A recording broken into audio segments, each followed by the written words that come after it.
Hey guys, I hope you're keeping well. It's going to be another weird and wonderful video. If you really enjoy hearing about strange and interesting and somewhat mysterious perspectives of reality, then you're more than likely going to enjoy some of the content that I'm going to speak about because a lot of it is quite paradoxical in nature. I'm really going to be speaking about, the strange dynamics that make up our incredibly complicated and miraculous reality. This is going to delve into things like psychic ability, the non-locality of consciousness and space-time, and a whole bunch of other stuff, life after death and so forth and so on. But before I start getting into that, I just want to go ahead and thank everyone on Patreon. I haven't been active as much as I'd like to have been because I have been working like crazy on an application that I'm working to ultimately launch this year. And that application will be launched this year, ultimately, thanks to you guys. So I really appreciate that. And I thank you guys for that. I just want to show you before I start talking about a whole bunch of interesting stuff. So just stick around. I kind of have to do this. But yeah, ultimately, I've been working on this login and registration screen. This is how many panels it has. I didn't start with this. I already created this, and then I had to come back to recreate it. So I should take one more week on this, and then I should get back to the main section of the application, uh, where it gets really, really interesting and epic. I just want to show you though. Just give me a second to try to figure this out. But yeah, so it's literally been thanks to your guys' support that I've been able to sit and program every single day. It's unbelievable how much goes into programming. It's quite ridiculous, actually. And I'm ultimately doing everything myself.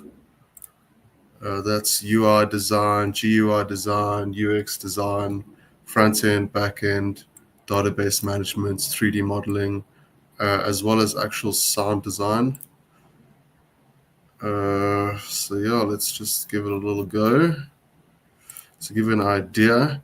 So yeah, before I do that, there's actually some music that I'm actually going to be playing in the background.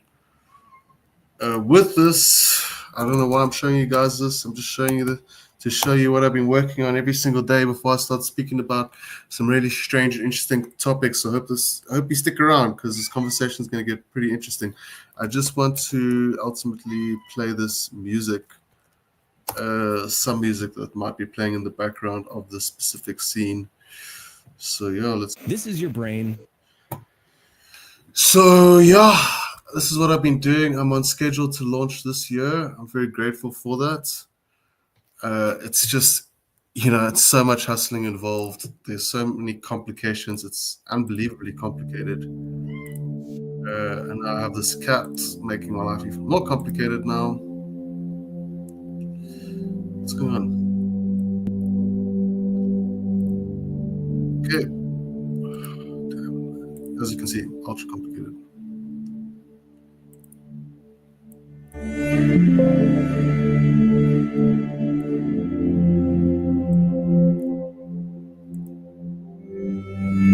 you can see, I'm trying to make quite a experience.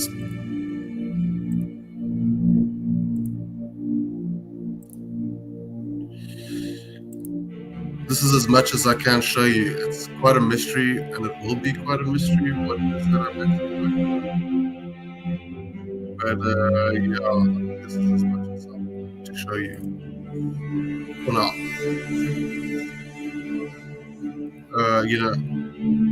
I'm even doing security myself, so quite a hectic process. I don't know why this is. It's just so technical, man. It's so technical.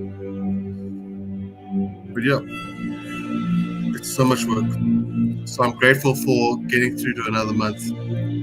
Anyway, let's get straight back into it. Yeah, so where do I even begin? So that's what I've been working on, right? So if you guys have been following me and watching me for a while, you would have known that I developed schizophrenia about a year ago, a year and a half ago. And it was quite a horrifying, scary, mystical, and strange experience. In the process of experiencing that, I basically had a lot of strange phenomena ultimately occur that really shaped and bended my perception of reality, and which in a really positive, good way after I was in a really deep, dark, long depression. And ultimately, to work on solving that depression, I just worked like crazy. And I worked every single day. And I've been working every single day on producing something that is, I've been dreaming about, I've been having visions about.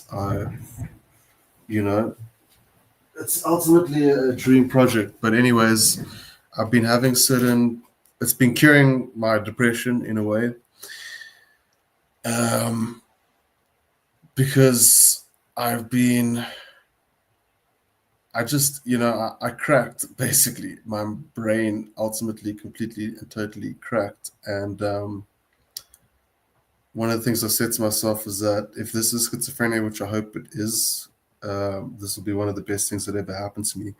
And in many ways it has been, because it's opened up my mind in so many ways, and it's made me so much more creative, because part of this, disability is not only auditory hallucination, but visual hallucination.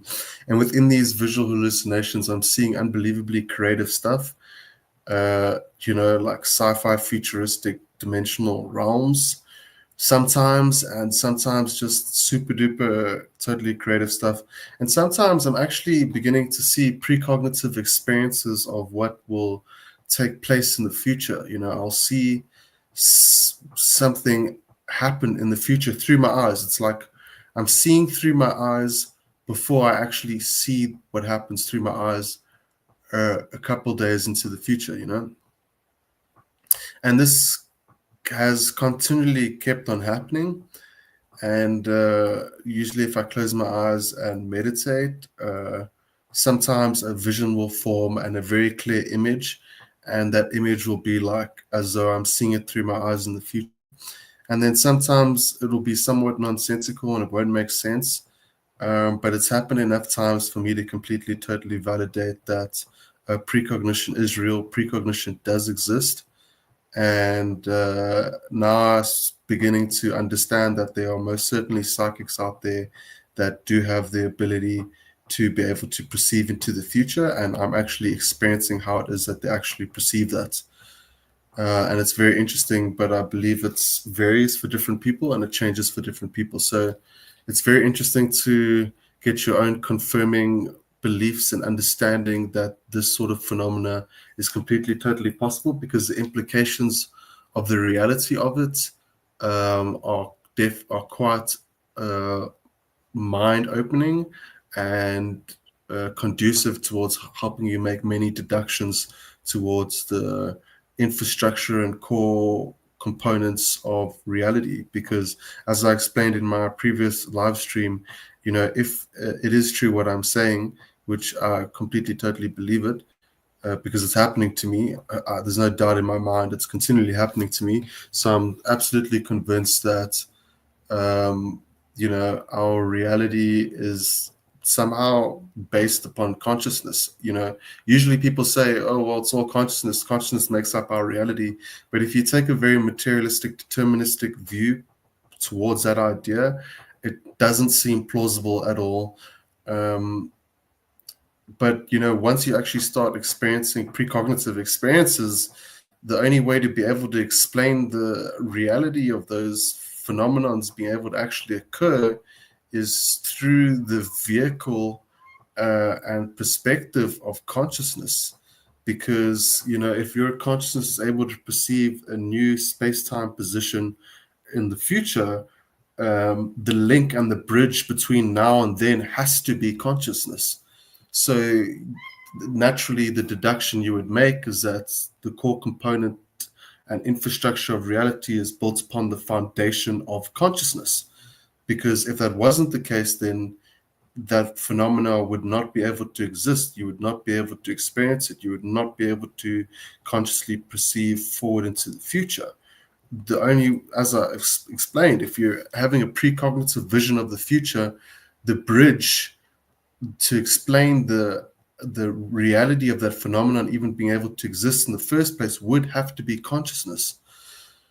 So, when you make this deduction, you start to realize that all reality has to have been birthed from consciousness in one way or another.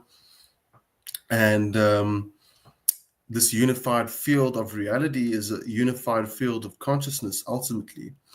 And this consciousness has gone forth in one way or another, and however you believe it or perceive it to have happened. Ultimately, the basis of your interpretation of it would have to be based upon the idea of consciousness being the basis of all reality. And this makes sense, especially if you are able to perceive forward into the future, which you are able to. I'm going to tell you now, precognition exists. There's even studies on this. I experience precognition all the time. I have experienced gone to certain people that have had certain very confirming and validating precognitive abilities that turned out to be true in terms of their vision-based precognitive predictions of the future. So it is true. People actually have this ability. They have this capability. So the two things it tells me is our scientific fields really do not understand the complete, total, interdimensional perplexities of our brain, DNA, or body, and they don't understand the interdimensional consciousness-based perplexities of our reality. But as I've explained, if you realize that you can't see into the future, you begin to realize that the only way that that's possible is if all reality is based on consciousness, and your consciousness is non-local, and it's not fixed to a single point in time and space in your body, in whatever present moment you're experiencing life right now. So when you come to this realization, it's extremely impactful and powerful, because you begin to realize that the physical nature of our reality is not totally complete within regards to showing us the true nature of our reality. It's in many ways an illusion, but many ways very real and realistic, of course, because life is real. It's the illusion is not being able to see the unified field that connects everything within space-time, right?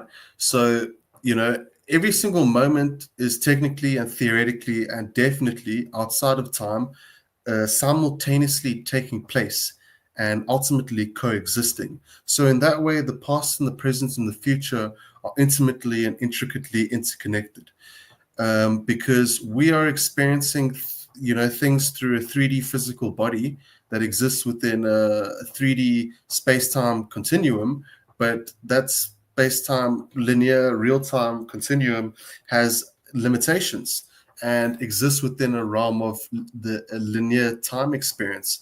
So what that shows you is that there's a dimension outside of that exists ultimately beyond time, a unified field perhaps, that ultimately simultaneously connects each and every single point of time together. So every single moment is somehow simultaneously occurring at the same time.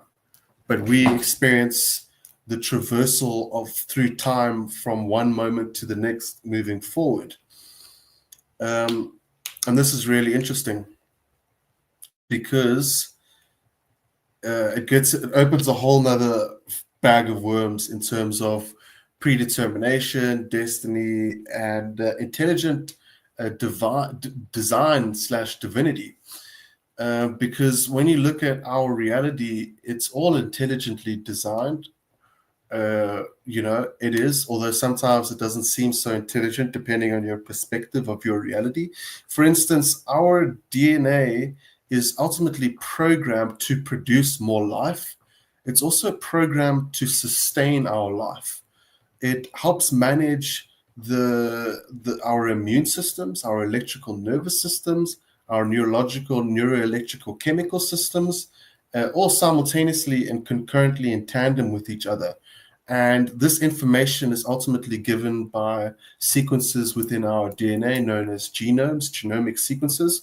And usually, when there is gene damage and there is a need for gene therapy, what that ultimately means is certain instructional genome sequences within your DNA are unable to be read by your body. They are impaired, they're constricted, usually by the constriction of chromatids.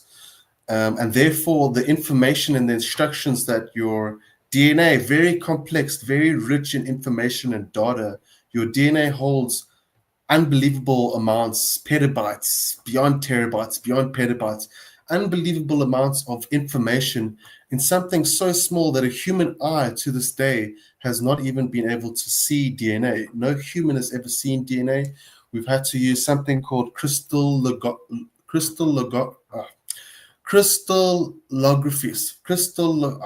forgot the name. Okay, it's basically something where they put a DNA sample into water with salt, and it causes that DNA to crystallize, and they send infrared beams towards it, and they use something like, I'm guessing, a SEM electron microscope and other scientific instrumentation to calculate the bounce off of this infrared in order to ultimately get like similar to a sonar mapping of the structure of our DNA. People had assumed and theorized that our DNA existed in a double helix long before they'd ever used this instrumentation to actually get data on what the structure of DNA may look like, and later confirmed that it supposedly does assume the shape of a double helix. But I believe there may be some inconsistencies within that experiment, because obviously, you're changing the testing environments by putting the DNA into a certain testing environment like water and salts, and then basically crystallizing that. You could be potentially changing the structure or implementing your own perceivable procedural bias on the formation of DNA. So I believe that potentially it may not be a double helix, but according to the science we have and the instrumentation used to measure it, it is supposedly a double helix. Regardless of that, we clearly don't know everything about DNA, because about 20 years ago they regarded DNA as having 95% and higher of our DNA being called junk DNA. They call it a junk DNA simply because they could not interpret its purpose. They could not interpret the reason why it existed and its functionality. And so therefore, because they weren't smart enough in order to actually figure out what 95% of this DNA was doing, they just called it junk DNA. But with recent studies throughout the last 30 years, they've ultimately been finding out that it's not junk. It's supportive of the other DNA, the known DNA that we do know about. And it ultimately, we're finding more and more every day that it's not junk. We're finding out more and more every day that it contributes to basically essentially every single element of our body.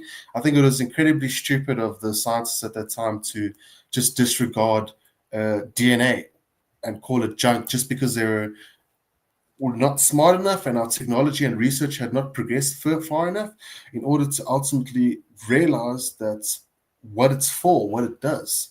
It is really, really foolish to go ahead and call it junk DNA and assume it had no responsibility, because with every single new scientific update, we're finding out it's not junk. It actually has many purposes, but it's so vastly undiscovered, we ultimately haven't even come close to finding out what our DNA does. So the question is, why is it that I'm going ahead and speaking about this to you? Because I believe that we don't know anything about DNA, clearly, considering the fact that 95% of it is ultimately not undiscovered, but it's unknown. We know nothing about it. We know nothing about what it's doing and how it functions in our body. We also know as little as 10 to 20% of the human brain. It could be more. These are our scientific assumptions as it stands today. We know very little about the brain. We know very little about DNA. So I always considered it to be quite foolish to assume that the precognitive psychic capabilities do not exist, and that they do not have any link towards our actual biological, genealogical, physiological construct slash biology. And just because we haven't discovered it does not mean it doesn't exist. It clearly does exist. There's a lot of research institutes that have done successful research on psychic phenomenon and activity, and have yielded very positive results. The only thing is the experimentation testing is just very boring. And as someone who experiences precognitive psychic visions, I'm not really interested in boring experimentation in order to validate this thing for my own personal belief. I experience this all the time. I'll see the future and then it will happen through my eyes, right?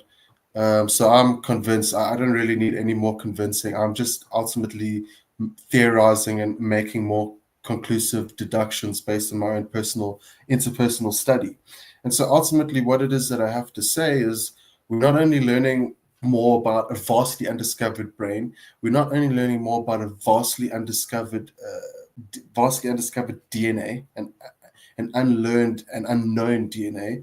It's also the key components of energy and physics. For instance, quantum physics, the key fundamental nature of reality, is vastly unknown. We have only just been getting into quantum physics and really come to terms with the reality of very strange and perplexing phenomenon like superposition and ultimately quantum entanglement.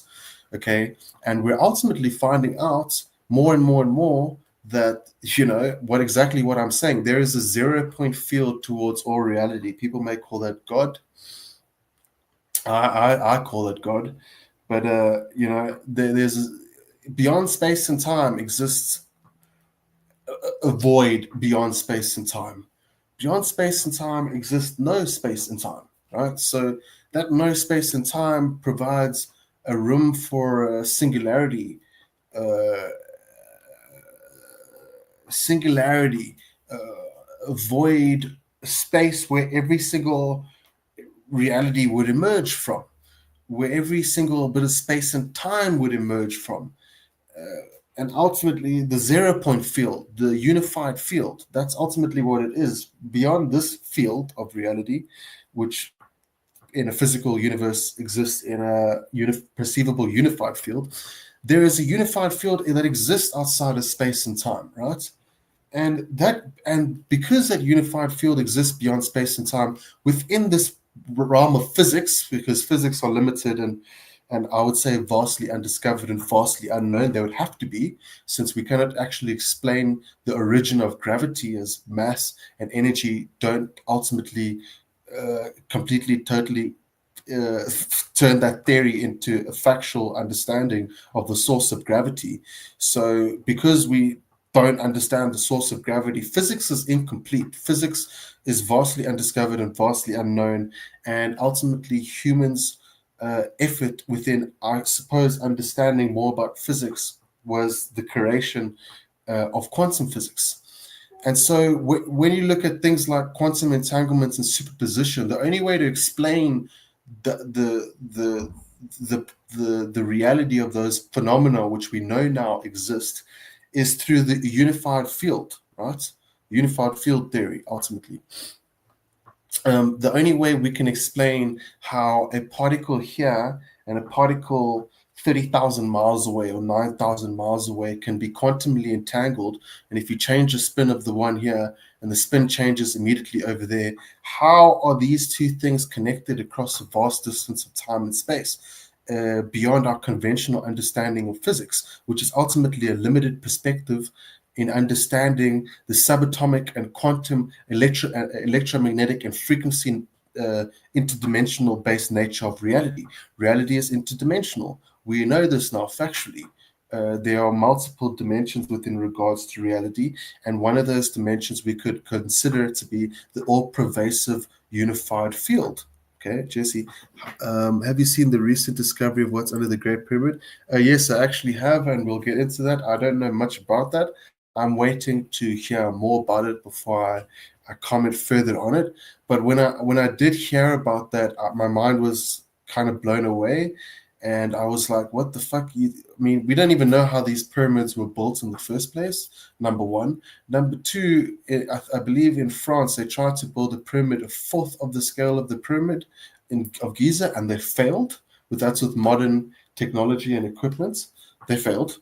And now you're telling me that there are structures that go as deep as 600 miles to what, like 2 kilometers? I can't understand that. It's like, how did you guys even dig that deep? I don't understand. Like you're telling me that these things go down like 2 kilometers? Anyway, I'm not going to get into that anymore because I don't have enough information, so I'm just waiting for more information on that. But when I saw that, I was pretty blown away. I was like, what? Like, the pyramids are pretty impressive as it is and a huge mystery in themselves, but now you're telling me that there's structures that go 600 to 800 miles beneath to 2 kilometers beneath. That doesn't make sense. Like, are we even able to dig down in 2 kilometers now? So there's so many mysteries on Earth, and the Great Pyramid is definitely going to be one of them. But getting back to quantum physics, getting back to the interdimensional nature of reality, we're proving this more and more with scientific research every single day. And so what my belief is that if we're interdimensional beings, which we are, our DNA potentially, and most certainly this junk DNA found in our body, would have to have ultimately interdimensional components within it, quantum components within our own body.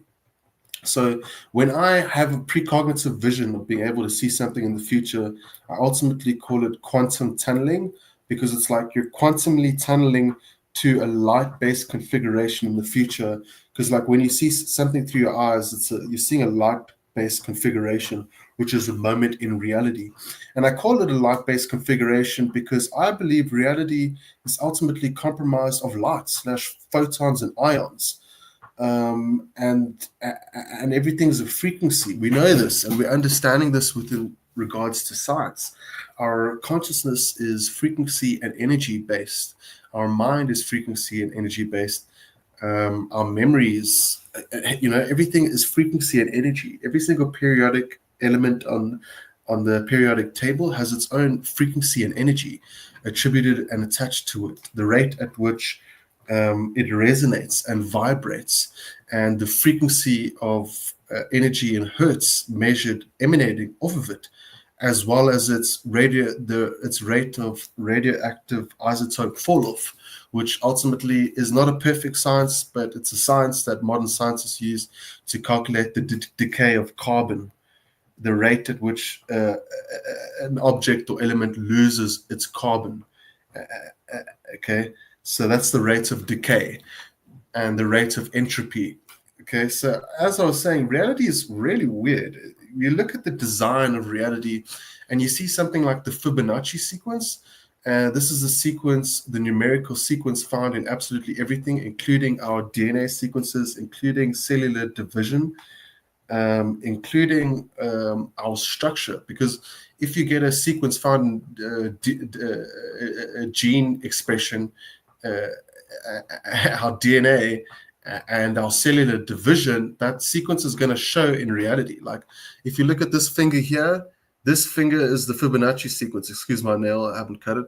But this part of your finger is, you multiply this by 2 and you get this. You multiply this by 2 and you get this. That's the Fibonacci sequence. And you're seeing it actually in your bones and in your fingers. So this sequence, which I would call a physical sequence, that seems to be guided and inspired by invisible and non-physical numerical sequences, because the numbers you don't find in the Fibonacci sequence are 1, 3, 6, and 9. Wait, 1, 3, 5, 6, and 9. I can't remember, but there's certain numbers you don't find in the Fibonacci sequence, because Fibonacci sequence, 1 is in the Fibonacci sequence. It's 1, 2, 4, 8, 16, 32, 64, 100, and 28, and then 256, and 512, and then 1024. Uh, and the funny thing is, we even use a Fibonacci sequence in our technology, in megabytes, in pixel ratios. They follow a Fibonacci sequence as well. How funny is that? So, you know, reality is interesting because there's clearly this intelligent design. We see this intelligent design. Hey, Secretary, good to see you, man. I hope you're keeping well, brother. We see this intelligent design all throughout reality, and but sometimes it seems flawed because, as I explained before I went on this long rant of explaining the complexities of DNA and our inability to completely, totally understand DNA. We understand a small proportion of DNA, how it works, how it functions, and what it's responsible for. But based on what it is we know that we are essentially genetically programmed to procreate. We're programmed, excuse my language, to get horny, to procreate. It's in our programming, it's in our DNA.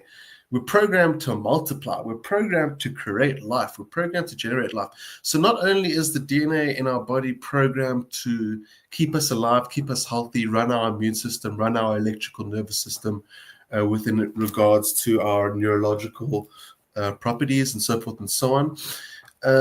So you see that our DNA has these instructions to keep our body alive. It also has these instructions to get us to multiply and find a mate and to produce more life. Life is programmed to produce life. All animals are programmed to procreate. It's in your genetic programming, and if it wasn't, you would not be able to feel a sexual desire whatsoever, your woman's ovulation and menstruation wouldn't affect her psychological behavioral patterns. These are elements that are somewhat predetermined and predefined within our DNA. So it's very ironic and paradoxical because on the one hand, these instructions, that this very small thing that you can't even see, that's got so much data, we don't even know how much data it has.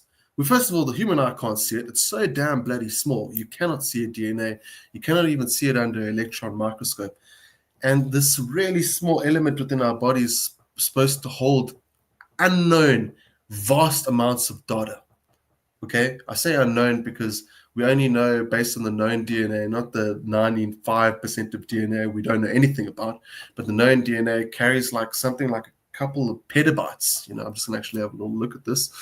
How much data does DNA hold? So 250 petabytes, right? And this is just the known data. This is just the known DNA. This is not 95% of the junk DNA. Okay. And if I ask AI that, I'm pretty sure it will tell me that as well. So that's insane. This is just the known DNA, I'm absolutely sure. But 15 petabytes of information.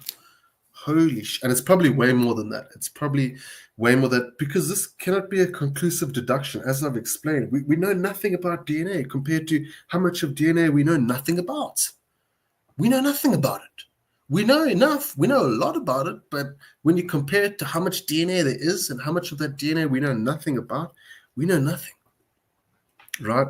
And so I believe there are so many things within the human consciousness that are interlinked within our DNA, like precognition and psychic capability, that will be found within our DNA. And when we advance far enough, or let's say there is an advanced civilization out there that knows far more about DNA than us, then they're going to ultimately lead to these conclusive deductive discoveries. Okay. So it's quite mind-blowing and it's quite perplexing, right? So, I would say that in a couple thousand years, we would ultimately, as someone just said, telepathy was the original language.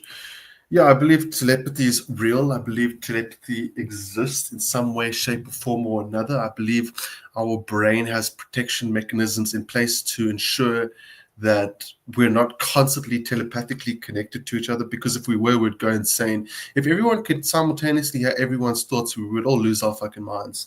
Like, you can't believe we would lose our minds. So as I was getting back to what I was saying, Great to see you, Godheart. Very good to see you. Telepathy tapes. Thank you so much. I remember you mentioning that last time, and I wrote it down. I'm actually just going to write that down, and I'm going to share that in the Patreon group. And if you are not part of my Patreon, I'd really appreciate if you would join. Every single Patreon member has helped me create an unbelievable application that once it releases is going to blow your mind. It's on the level of Instagram, Facebook, SimCity, Pokemon Go, etc. It's high level technology, high level quality, and I'm doing it all by myself thanks to everyone's support on Patreon. Just need to put that in there. And if you do want to support, I'm going to put a link on the bottom of this video. You can click that and you can support for as little as $1. Everyone's support helps me develop this project every single day. And once it gets released and I show you what I've created and I show you what I've done, you're not going to believe it. And you're going to feel very proud of yourself for actually contributing to something that I'm creating to change the world in a really big way. And I'm going to include you within this virtual world and space that I'm creating, which is mind-blowing because it's a huge application. It's huge. This will require many people to create, but I'm smart enough and clever enough to go ahead and create this by myself. Anyway, so I'm going to share the telepathy tapes, and I'm just going to write that down, telepathy tapes, and watch it out. So going back to what I was saying, so our DNA is very, the encoding within reality is very smart and very intentional. And as I was saying over and over again, I was trying to get to a point. It's very life-giving. It's very geared towards producing and sustaining life. So it's not only geared towards getting humans to multiply and create more beings and animals to multiply and create more beings, but every single animal has an immune system. Every single human has an immune system, an autoimmune system, an electrical nervous system, an endocrine system, extremely complicated systems. And I would go as far as to say is that because we don't know as much as what 95% of our DNA does, we don't really know the body. You could go ahead and say we don't know 95% of how the body actually operates. And I would say there's so much more left to be discovered within regards to how the body and brain and our endocrine system, all these systems within our body, how they're simultaneously integrated and correlated within each other. You have to think about this. One little sperm cell hits one little egg, and they're so absolutely, totally small. And that sperm cell in itself carries vast amounts of data, petabytes and petabytes and petabytes of data and information, and gives it unbelievably inextricable instructions of how to go ahead and encode a being from a DNA distribution level towards a cellular division level and multicellular division and multiplication, because a cell needs to divide in order to multiply, which is also quite crazy, right? Division and multiplication need to take place within a tandem with each other. I asked someone the question, I was like, what happens if you divide 1 by 0? And it's like, if you divide 1 by 0, you get 0? Well, what happens if you times 1 by 0? If you times 1 by 0, the conventional quasi-mathematical answer would be 0. But within nature, you don't get that. If you times 1 by 0, you get 1. If you times 1 by 1, you get 2, right? Which is going to sound really strange because 1 times 1 equals 1. But that's not true in cellular division. If you ultimately times one cell by one cell, which is ultimately division times multiplication, you get 2 cells, right? If you times 1 cell by 0, you don't just magically lose a cell. It's not like you times 1 cell by 0 and then you get 0 cells. No, that's not how it works. You get 1 cell, there's still 1 cell left. The cell has ultimately been not multiplied. It's a non-effective multiplication. So you have to remember the mathematics system is ultimately a conceptual virtual system that was created in order to explain and understand this world. But when you use it within regards to the natural world, it doesn't really completely, totally make sense, And Toro Spence says, I believe bees communicate with telepathy, hive mind. Yeah, and I also believe ducks do with their migratory patterns, and different animals with these extremely complex migratory patterns where they all of a sudden know exactly to start flying with their flock of birds thousands of miles through an exact and particular nature. It's almost like they have GPS capabilities and somewhat telepathic capabilities, instinctive telepathic capabilities. So yeah, I completely totally believe this. I completely totally believe we don't understand nearly as much as we think we do with DNA. I do believe that as we progress further within regards to this, the research into psychic phenomenon, into precognitive capabilities, into understanding the undiscovered junk DNA, into understanding quantum physics, and understanding how all of these fields of science are interrelated and interconnected within regards to one another, we are going to start finding out that we are extremely complex, intricate beings who have an ability and an environment and a template that can support spontaneous evolution. I'm talking about instant evolution. Sometimes traumatic events can cause you to experience traumatic evolution, where you all of a sudden start developing psychic capabilities and psychic abilities. And this usually happens after very traumatic events. And so if it is true that these psychic abilities are taking place, then that it is true that you're experiencing a phenomenon ultimately known as spontaneous evolution. And if spontaneous evolution is possible, then we're starting to find out that our DNA is far more malleable than we know it to be, and then that we understand it to be. It's far, and if your brain experiences plasticity, the ability to continually rewire neural pathways and change its physiological and electrochemical state, which changes in every single moment based on every single thought you have and every single memory that reoccurs back in your brain. If your brain is so malleable and has the ability to be molded and shaped and changed and developed over time, and its state is able to change, this is why they say you're going through a phase. You're going through a phase because a phase is symbolic of a frequency. A phase is used to describe a frequency, right? A phase of electricity. And you're going through a phase because each emotion is its own frequency-based electrochemical / electromagnetic configuration. Now, I'll get into explaining that in further detail, but not right now. But ultimately, what it is that I'm explaining is that we don't know much about ourselves, and that we are probably far more powerful and far more capable of things we don't even believe in to begin with. So the other point I was trying to get to, and I keep not getting to this point, is that there's a paradox within life. There's a paradox within the instructions of our DNA. And this paradox is this. Your DNA is programmed in order to sustain your body, sustain your immune system, your electrical nervous system, your endocrine system simultaneously, all together, and ensure that your body is able to fight with germs, fight with bacteria, fight with diseases, and give yourself necessary instructions in order for your body on a very small microscopic level to ultimately take care of itself, in order to heal cells, in order to create stem cells under certain conditions. The only condition we know is autophagy, which is only reached after 3 days of fasting.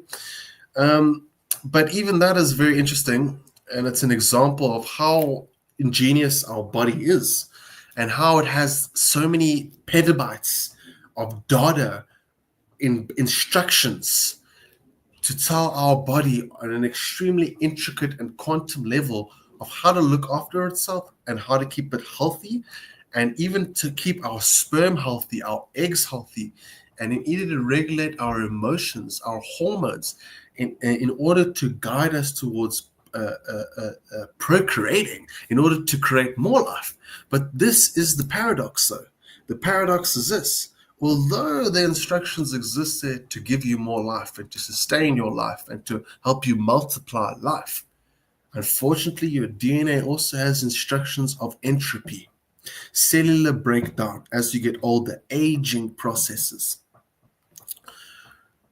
Eventually, our DNA breaks down. Eventually, our DNA causes us to age. Eventually, our DNA causes us to die. So it's a paradox. On the one hand, your DNA gives you life. On the other hand, it's got this detonation code inside of it in order to cause entropy and to ultimately create aging. Crazy, right? It's weird. It's weird. You look at life and you're like, wow, life creates life, but it also creates death. It's programmed to create life. Life is programmed to create life, but life is also programmed to create death. Strange. So absolutely, completely, totally strange. But just because of that does not mean that we're finite beings. Especially when we start looking into the reality of precognitive psychic capability, when we start looking into the reality of our electromagnetic fields, of the frequency-based energy emanating from our brain, heart, and cells in the form of hertz. These are quantum-based properties that are correlating and attributed towards a physiological body. So our body has quantum properties. Every single thing within a physical reality has quantum properties, including our body. And this is really interesting because this starts to show you from a very in-depth scientific perspective that the possibility of your soul being a soul, first of all, existing. And if you have a soul, does your soul exist forever? Well, quantum physics is showing you, telling you that your soul, that your soul exists forever.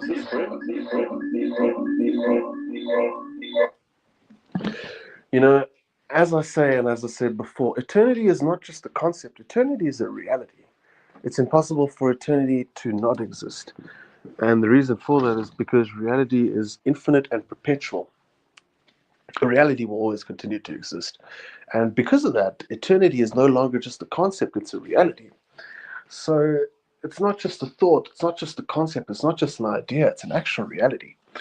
So if you want to know what I know, I don't want to say the word belief. Some real argumentative philosophers will argue with my idea of belief versus knowing. Nitpicking on the use of language, which is fucking annoying. That's what some people do, who are too clever for their own good. But ultimately, what I know is that we are eternal souls. I know this because I've had precognitive abilities. I've seen into the future, and the only way to explain it is through non-local consciousness and consciousness through this unified field, ultimately connecting reality. And this is, I'm getting into an even more interesting point of conversation right now, which is the interconnected nature of every single moment in time. And if you believe in evolution, and evolution is true, which I believe it to be, because we're experiencing microcosm proofs of evolution, not long-term evolution, as of course that's right now impossible in order to verify.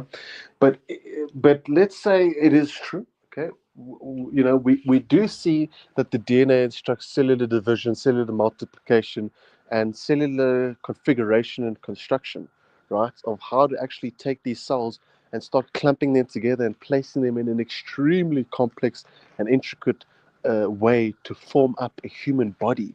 It's mind blowing how much data and information our body requires in order to keep billions and trillions and petabytes of particles and molecules together, constantly flowing, moving around, working, aging and dying.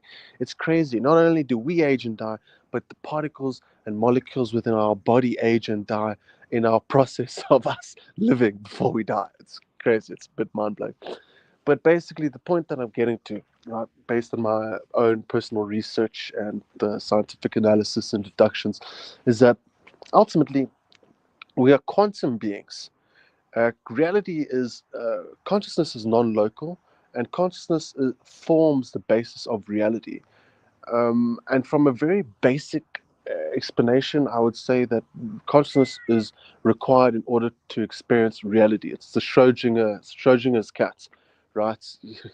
Which is obviously just a theoretical thought experiment, but it's a good analogy to understand that we need to be able to be conscious in order to experience reality. Without consciousness, there would be no experience of reality. And if there was no experience of reality, would reality exist? Would there be a reality?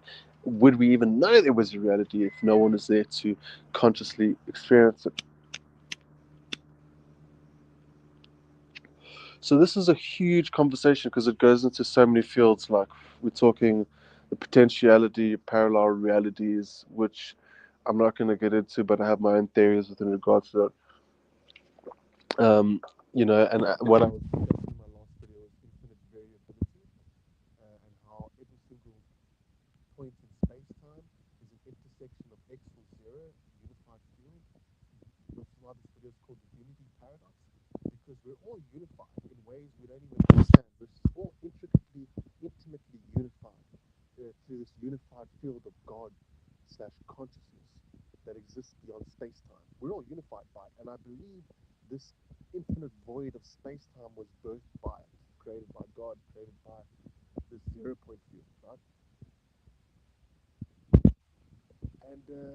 But although we came from a unified field, because all we are the same point of consciousness experiencing reality from a different perspective, from a different being, from a different organism. And I call it the unity paradox because we're so unified, but because we're experiencing a physical, separated sense of reality, we're so unbelievably, perceivably separated and divided. So we're unified, we're unbelievably unified, but because of our society and our sociology, we're unbelievably divided as well. And that, my friends, is what I call the unity paradox. The paradox is we're so connected, quantumly entangled. Every thought, every human that's ever existed is quantumly entangled with each other through an infinite array of interconnected, interwoven variables. And every single variable has a point of connection to every single other variable. And that point of connection is 0 slash x. X is the infinite variable. 0 is the infinite variable.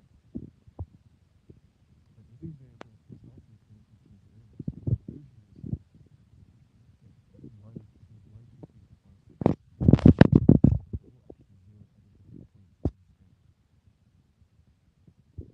They're all the same number, but we see the illusion of them being different numbers. We're all the same person, but we see the illusion of us being different people. And so in that way, we're so divided, yet so unified in so many ways. I mean, the fact that we all have our own bodies, our own experiences, our own lives, our own happiness, our own ability to choose, our own senses of who we are, our own sense of liberty, our own moment-to-moment experience, the way in which it is that we chemically, electrochemically experience a moment and vibe, a chemical orchestrating vibe and permeate and experience of a day. Remember, your brain is constantly cycling through chemicals. And like a drug, your brain is going to experience a psychedelic experience of a day. So without taking drugs, drugs are bad. Don't ever take drugs. You should never take drugs. Drugs are completely irrelevant in your brain. You shouldn't even smoke in your house. You shouldn't even smoke with cigarettes. And the reason I'm saying that is because we don't understand anything about the human brain. So while we don't understand anything about its intricate quantum chemical electrical processes, as I've explained, we understand as little as 5 to 20%, or even in a good day. So if we understand so little, why are we keep producing chemicals into our brain and body that are really bad for us? It's the same as we're experiencing weed. Drugs are not bad. Weed's bad. You're messing with your brain's electrochemicals in a way you don't even understand. Scientists don't even understand, so how are you going to understand? You know? But the point I was trying to make is that we're basically drugging ourselves up without taking drugs, because every time we have memories, emotions, a new way of thinking, new internal psychological behavioral patterns that are very dominant and sustained, we're constantly regulating chemical processes within our brain. So when the chemical state in your brain changes 5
Rick, it's interesting because if you believe in DNA, just hear me out for a second.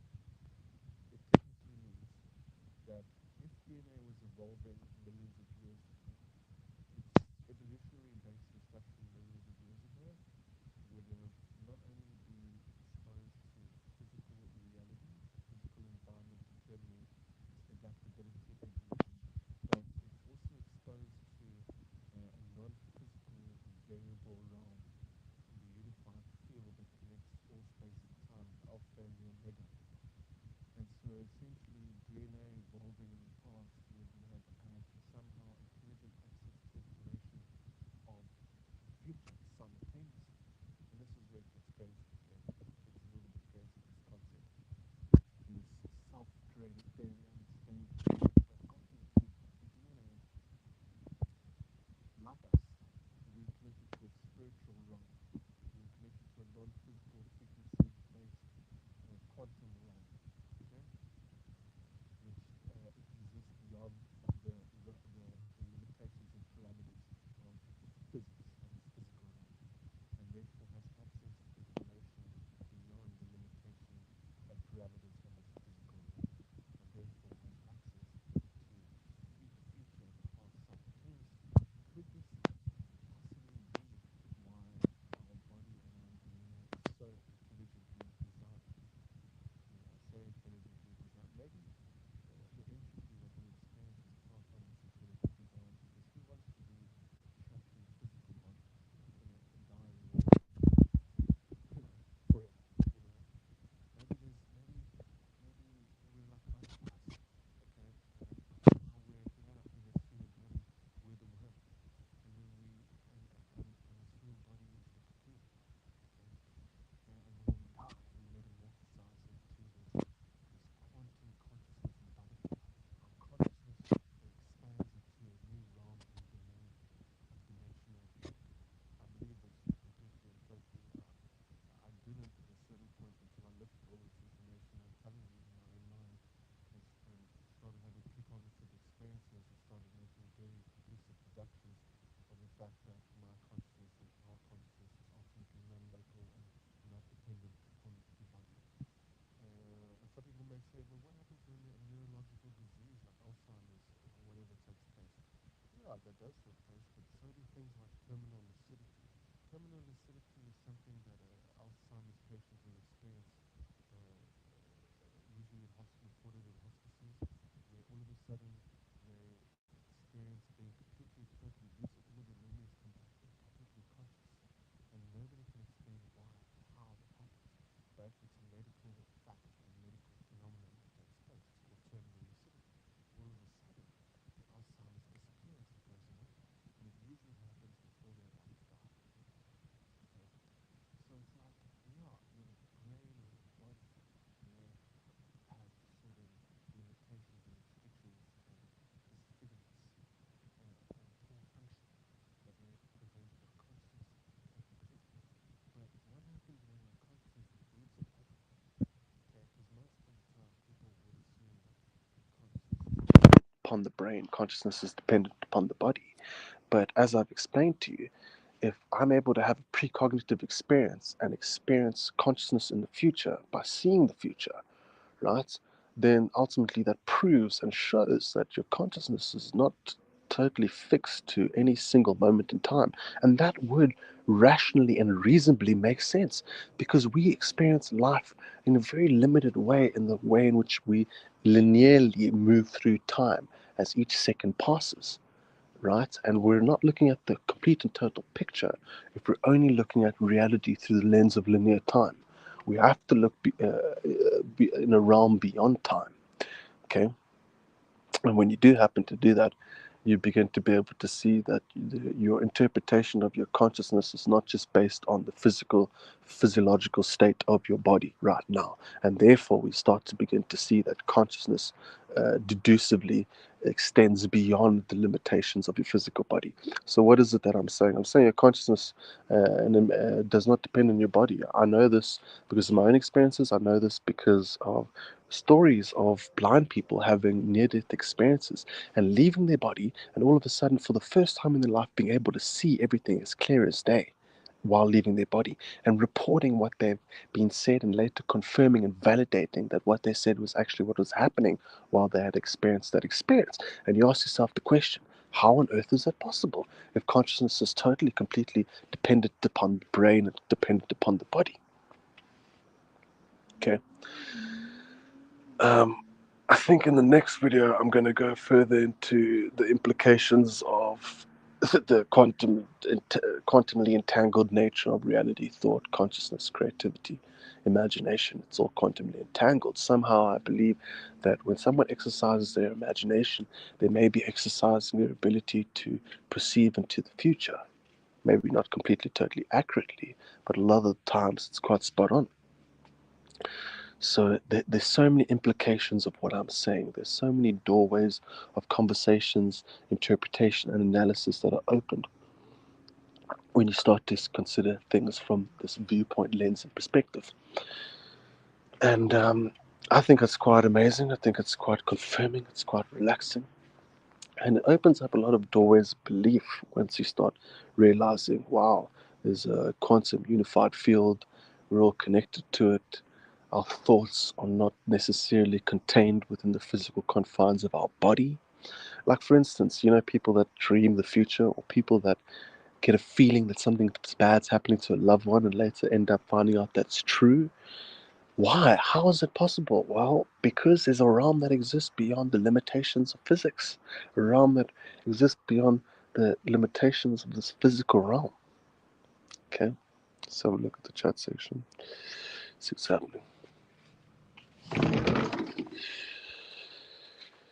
So it's a lot of thoughts going on a big rant. You can't hear me. Can you hear me now?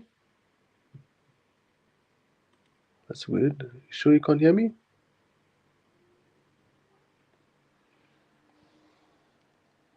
Can you hear me? Well, I'll check myself if I can hear. Testing one, testing one. Yeah, my audio's working fine. So yeah.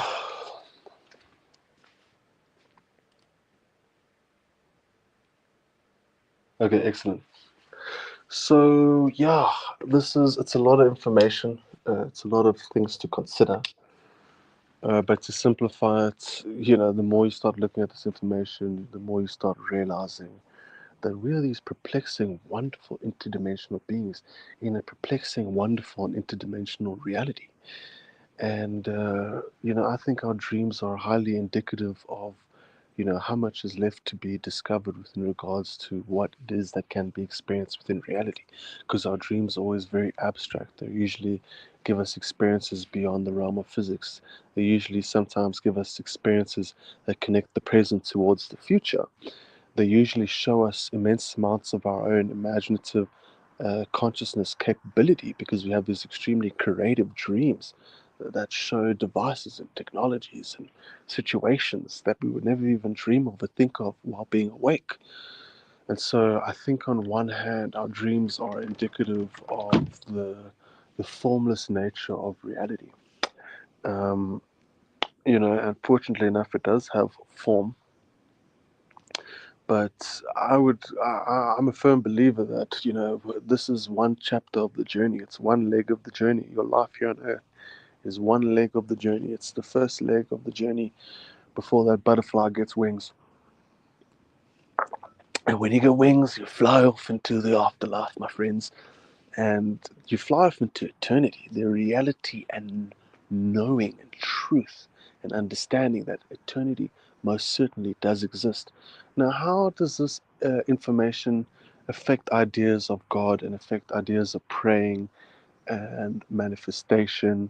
Well, I would say because we're all quantumly entangled, because thoughts are quantumly entangled, yeah, I mean, I have read encounters of miraculous healing taking place because of prayer. I've experienced it myself. I've experienced praying for things and, things going in my favor. You see what I'm saying? Like this, I know it's quite scientific, but sometimes nice to go into the science and get a very objective, empirical, data-based viewpoint of something that seems so abstract and alien, like the idea of having a soul, like the idea of being eternal, like the idea of existing beyond the afterlife, like the idea of heaven, which are all things I believe in, by the way. Right? So, yeah, how long is this video so far? Grand total of 3 views. 1 hour. That's a lot of information in 1 hour. So you guys got any questions or any things you want to think about? I want to go back to that pyramid story. I think the pyramid story is quite crazy, man. I wonder what those things are underneath the pyramid. I have no idea, but apparently they're like these pillars with coils around them. And it is going to be interesting to see more information as it comes out. And I'll be very interested in seeing the first documentary that comes out on this, man, because it's quite crazy. They're saying these pillars go down like 600 miles to a couple of kilometers. You know, it's crazy to think our sonar can actually go that deep. I mean, sonar that can go 600 miles deep. That's crazy, bro. We don't even have buildings that are 600 miles. Although we actually do. What, 600 miles, bro? That's crazy, bro. That's insane.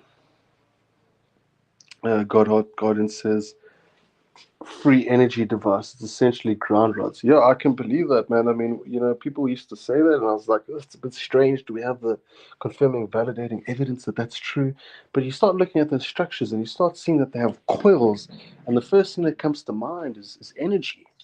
You know, because most electrical devices have coils, and those coils indicate alternating currents.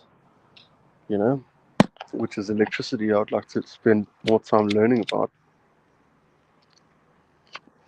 in the future. And by the way, guys, I want to say thanks so much to everyone on Patreon. You guys are legends, because you're allowing me to keep getting all this knowledge, getting all this information, and creating this application, which is going to fund my research and my studies into these fields that I'm busy discussing in the future.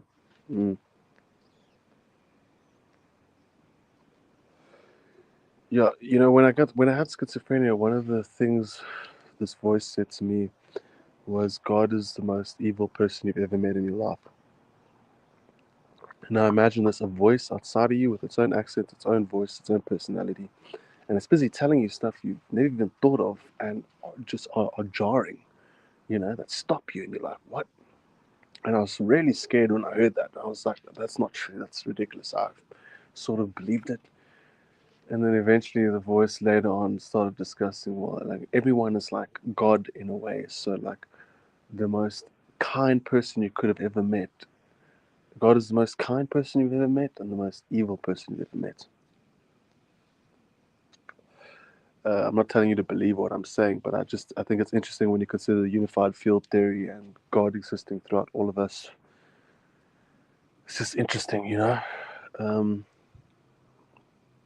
It wasn't a completely, totally mortifying, terrible experience, because as I said, it's given me so many ideas, so many inspirations of understanding how reality works. It's given me precognitive experiences. It's given me the ability to understand the human brain a lot better, and my own consciousness, my own psychology, my own beliefs, and immense amounts of creativity in these visions that I'm seeing and having. You know, when you start seeing the future, like I've said it before, I'll say it again to give more context towards what it is that I'm saying, because some people may have not experienced this. But basically, I will see what I'm going to see 2 days into the future through my eyes. Like I'll close my eyes now, and I'll see these visions, and I'll see something that I'm going to see later through my eyes. I'll see it like in the vision as though I'm seeing it through my eyes. And then later on, I'll see exactly that. Like I'll give you an example. This is a really stupid example. It's a great example, actually. But so the one day in my house, there was the salami. Okay? In my family's house, there's a salami, okay? And so the one day I can't find the salami. And I really want to have it, okay? And so I can't find it. It's nowhere in the fridge. So so the one day I basically closed my eyes and I started looking, And I'm having this vision where I don't want to tell the whole story because it's embarrassing, but I see the salami in the fridge. And I'm like, wow, that would be so good right now. And so I have this vision that I'm seeing the salami in the fridge. So I forget about it because I think maybe it's just my imagination just showing me that I'm hungry, you know? So eventually, the next day, I go downstairs, I look into the fridge, and I see exactly what I saw, the salami that I didn't find in the fridge before. It's right there in the fridge. Right there. And the one time I saw these two laptops on this table where my brother works downstairs in this vision, and I was like, okay, I don't know what that is. The next day I go down and I see exactly that, these two laptops, one an Apple, one a Windows computer, and I see them on this exact table, exactly how I saw through my eyes. And what's even crazier about this is that if I see the future, you would think that that would somehow affect your behavior and choices and potentially could prevent what you saw in the future from happening, right? But that's not what happens at all. No matter if I see it, no matter what I do, no matter what I think, forget about it, remember it, that same thing will end up happening. It's like the future, what did I call it? I called it a precognitive loop. And what that basically means is somehow the future is influencing your vision in the past. And even though it's influencing your vision in the past, it's still leading to the same outcome, which is crazy. That's why I call it a loop, because it's this loop of seeing the future, then even though you've seen it, it leads to that same outcome. It's crazy. It's insane. And I've had many stories like this because it keeps happening and it keeps becoming more pronounced. And sometimes I close my eyes and I try to get it to happen. It doesn't happen. Sometimes it just does happen. Maybe my brain's in a certain mode that's conducive towards it happening, but it's frequently happening. You know, there was one time where I was hearing a conversation about people stealing a TV, and so I was worried that my TV was going to be stolen. And then the next day, I found out that on the top of the hill, someone's TV was stolen. You know, these are I have many stories like this, and I didn't always experience this, and I've started to experience this. Right? I've started to experience this, and I've had to think hard about how it's even possible. What are the implications of it? Reality tunnels, yeah, I call them quantum tunnels. But sometimes these visions will be totally out there, totally abstract, and won't make sense. So I write them off as just like a manifestation of my own mind. But then sometimes they will be of exactly what I'm going to see in the future through my eyes. And so once you start experiencing that enough and you start realizing it's real, then the implications of that are quite profound. Like the implications of that being able to exist and occur are quite profound. You know, it opens up a whole doorway of known possibility within regards to reality. So I'm very grateful I've experienced it because it's made me know and realize our consciousness is non-local. You're an eternal being. You're an eternal soul. If you were not, I would never be able to experience these experiences of non-locality consciousness in the form of precognitive capabilities. Okay, I'd never be able to experience it. So I think that's really exciting, really confirming. You know, this one time I saw this guy standing, and he looked like he was from an ancient past, and he had what seemed to be like peacock feathers arrayed around him. Okay, but it was such unbelievable symmetry and precision. I've never seen symmetry like that in reality or even in design. It was such unbelievable symmetry, unbelievable symmetry in these form of these peacock feathers behind the sky. And it was just really interesting. It's like, why am I seeing this? What does this mean? what am I actually seeing? I don't really understand. So sometimes I don't really completely, totally understand it. And sometimes I get scared because I'm wondering, like, is what I'm seeing going to happen? Because sometimes some of the stuff I see is pretty crazy. Because once you start seeing some stuff and then it happens, you're like, oh shit, what else is it that I've seen that's going to happen? It gets a little uncharted territory, a little bit scary. And it's not like I'm trying to do this. Like sometimes I will because I'm just like super stressed out and I want to know what's happening in the future. So I'll close my eyes and try to get a vision of the future. I've always wanted to know what's happening in the future. And then sometimes it will actually, if I wait long enough, these visions will form and I'll see stuff.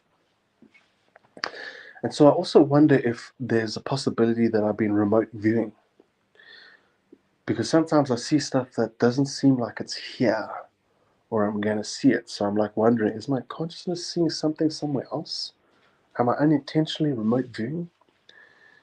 And there's a lot of research and studying on remote viewing, and the scientific institutes which have studied this, even militaries around the world have studied it. They've taken it quite seriously. There must be a reason why they've taken it quite seriously, you know? Anyway, sorry. I'm still recovering. My brain's still recovering.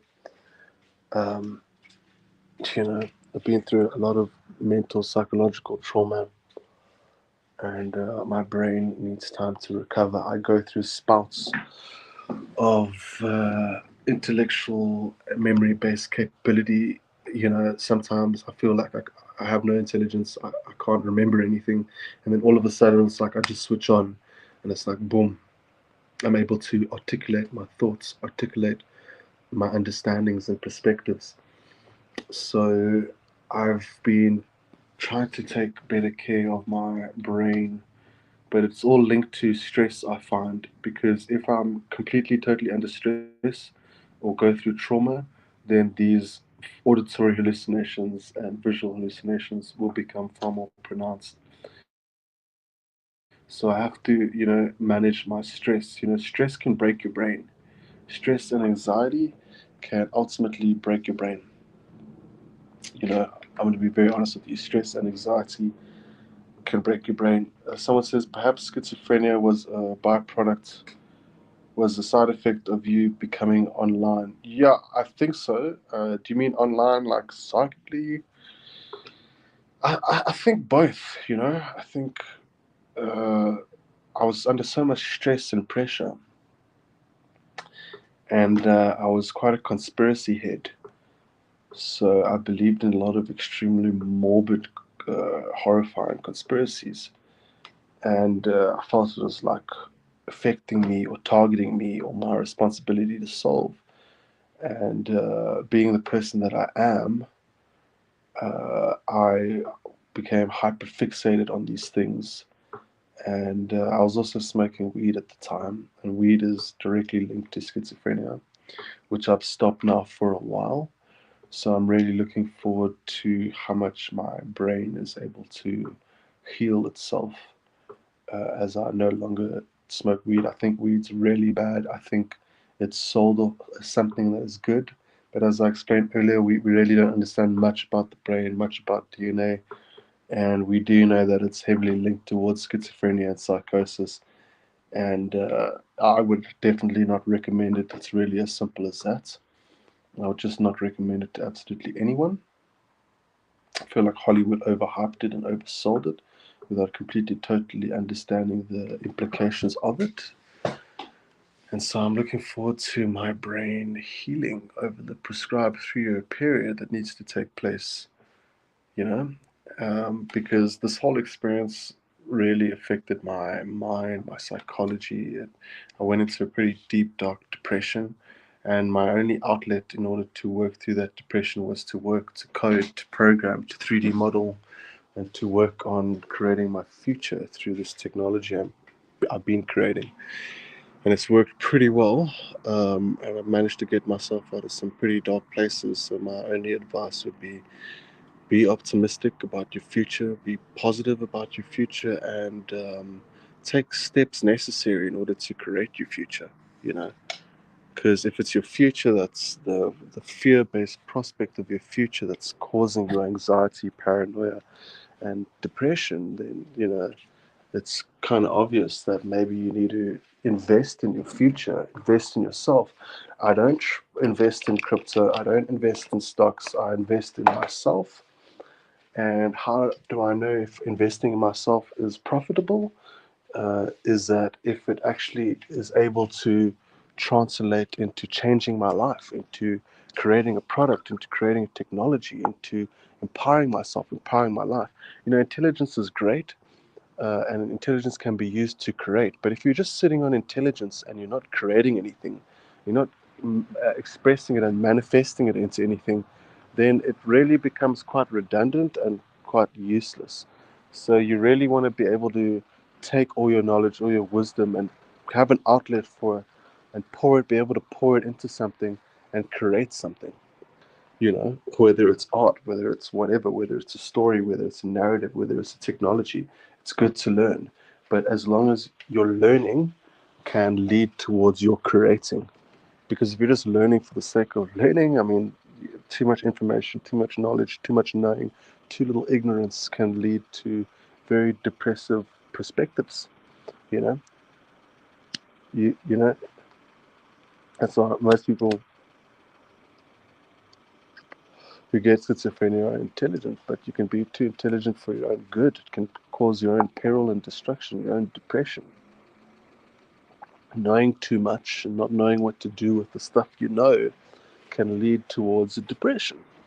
Especially when I was stuck within this idea that, oh, we're in this entropy universe and there's no God, there's no afterlife, there's no spirit, because you're knowing all this stuff. And it's like, knowing the wrong things as well is not right. And it's like then intelligence is it subjective intelligence or objective intelligence? Because if it's subjective intelligence, it's like you could think you're intelligent, but it's like objectively you're intelligent about the wrong things that are proven inaccurate, proven wrong throughout time. And that becomes even more depressing. Okay. So you can see me touching my face and touching my nose because I still have these physiological, neurological responses caused by this ailment or illness. And as I've explained, when I am under stress or pressure, it's almost like my brain starts becoming a bit sore, and the healing process starts to unwind a bit. So it's very important to figure out a way to relax and to calm down and to not completely hyperfixate on stuff that completely and totally stresses you out and ultimately damages your body and your brain. Stress kills you. And I can tell you from first-hand experience, it also damages your brain. For instance, if you're constantly in stress, your limbic system is constantly shut down, right? Which is ultimately like your neocortex, etc. And if those significant vast regions of your brain are shut down, yet still processing information, you're creating new limited, constricted neural pathways within your brain. And if you're constantly in stress, your limbic system is constantly shut down, and your neuroplasticity is constantly influenced by that, then you're developing negative neural pathways within your brain, which are ultimately affecting your long-term cognitive capability. So stress destroys your brain, destroys your body, destroys your DNA. And that's what I was saying. Like, I look at our structure, our intelligent innate structure, and on the one hand, I'm like, wow, it's really intelligent. But on the other hand, I'm like, wow, it's really fallible at the same time. It's really susceptible towards danger, susceptible towards damage. Like, one of our natural responses is stress and fear. It's a survival mechanism. But the problem is, it's like, yes, our DNA allows us to be able to feel stress and fear, but that same stress and fear can kill us. It's like, on the one hand, it seems really unbelievably intricate, and complex, and intelligent. And on the other hand, it's like, ugh, but it's like got all these flaws in it. Like, like I said, our DNA is programmed to give us life, but it's also programmed to have a kill switch that causes us to age and die. And it's like, maybe it's a good thing to die. Maybe it's a good thing to experience this mortal physical life before you move on to the next one, you know? And if that is the case, then we see that God, obviously God is extremely intelligent and ineffable and omniscient and all-knowing, but we see that that intelligence and the adversity and the pain and the suffering all has meaning. It's not just meaningless pain and suffering. And it sounds like quite an arrogant thing to say as to someone who's not completely, totally physically impaired, you know, because some people are trapped in the prison of their own mind, the prison of their own body. But it's, you know, at one point, I'd like to think that they pass on and they're no longer trapped by that anymore. You know, so there's no permanent prison you can be trapped in. There's no permanent prison of pain or anguish you can be trapped in, or limited capability, which is a good thing to know. Almost like death becomes a natural escape. I do not advocate anyone committing suicide. I do not condemn or look down on people who do that. I feel sorry for them in trying to put myself in their shoes, to think that they were so depressed that it led them down that path of thinking that that was the only possible solution to their problems. It's not, you know, it's not a good thing. So I most certainly don't agree with countries that are practicing euthanasia in Asia, like Canada being one of them. I think you should live your life and you should make it through your challenges and you should get through your adversity and stay hopeful and positive no matter what, and be persistent and have grit, become strong, develop strength, you know, mental resilience, physical resilience, psychological resilience. You know, it's part of, I guess, the lessons we had to learn. We kind of don't have a choice but to learn them in order to keep moving forward, in order to keep proceeding forward effectively in our lives, in order to move towards moments of success within our lives, success within ourselves. It's important, you know. So one of the things when I was depressed, I said to myself was that in order to heal depression and conquer it, you must first become depressed. You know, in order to heal paranoia and anxiety, you must first become paranoid and anxious. That's what I said to myself, to inspire myself to keep moving forward. Anyway, that's a lot of brain processing capability extended into my communication. And I hope my brain keeps getting better, because sometimes it feels like it's getting worse, you know. But somehow I'm able to still remember things and still process things. And I feel like I'm getting stronger. I feel like all the positivity is paying off. I feel like all the resilience and the beliefs paying off, you know. You gotta help yourself when nobody can help you. You gotta save yourself when nobody can save you. And you gotta pull yourself out of the mud when no one's there to pull you out. And you gotta become strong. We live in a world that requires strength, you know, internal strength. It requires it. And everything is overcomable and conquerable, you know, whether it's depression, anxiety, paranoia, negative expectations, worst case scenarios playing over and over again in your head. We can choose to see the best and expect the best and program that into our brain, our thinking, our physiology. It's healthy. Being positive and optimistic and motivating and inspiring yourself is healthy. It's physiologically proven to be healthy. Being negative and pessimistic is unhealthy. It's so smoking, which I plan to stop. They say most, like 70% of schizophrenic people, although I'm not experiencing schizophrenia now, but they say, 70% of them smoke. I plan to stop smoking. I'm going to take those little mouth tobacco things, and I'm just doing it now while I'm working on this, because I'm trying to make sure I've got enough cash to keep going to finish this application. Because there's a lot of things required. You know, you have to pay SMS fees, email fees, database hosting fees, you know, some security features, third-party features you may use. You know, and it's one thing building it. The next thing is I need to promote it. I need to get it out there, and then I need to make it successful and profitable, and then I need to get good management. You know, turn a business and idea into an organization. You know, so it's one thing building it, which is extremely complicated and time-consuming, but it's another thing getting it out there and making it successful and giving it longevity. So wish me luck on that, guys, because I got to get back to that right now. I really appreciate all your time and entertaining me, and it's been great chatting to you guys. I hope you keep well. I hope I haven't overloaded too much information in your brain, and in a week's time I plan to have something new and interesting to talk about.